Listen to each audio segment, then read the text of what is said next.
呢個時候大家一定會話：哇！呢個咁勁嗰隻勇狗點解呢度嚟得咁？咁我依家即刻話過大家聽，咁多位，我哋嚟自報公仔實驗室嘅。咁多年嚟，我哋嘅新發明已經令到生活變得更加舒適寫意，係咪啊，北東？擺記老鼠先生呢對親自係真係邀請我哋嚟到呢一度，為大家展示一部分我哋報仔實驗室嘅驚人發明，同埋希望令大家對科學產生興趣。好啦，各位大小朋友。你哋有冇學習科學啊？多謝你，多謝你嘅支持啊！俾翻啲掌聲你啊！今日得啦，直接報道實驗室裏邊嘅現場實況。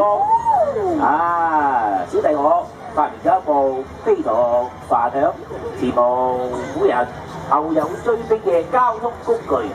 大家企定定啦，因為我要隆重介紹。報公仔流動實驗室，多謝。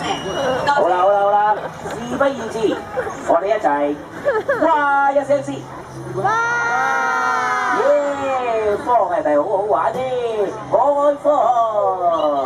好啦，各位明日世界語言學會咧委託我哋報仔流動實驗室咧，想做出個少少嘅科學調查嘅。佢想知道今日係10月10號啊！知唔知而家幾多點啊？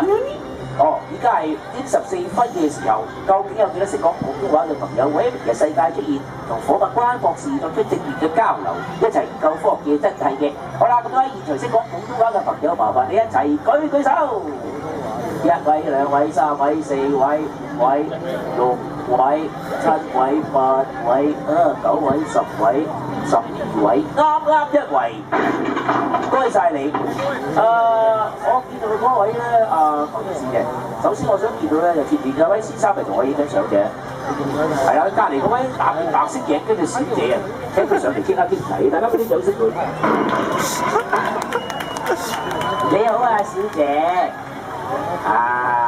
多謝你接受我哋嘅訪問啊。係啊。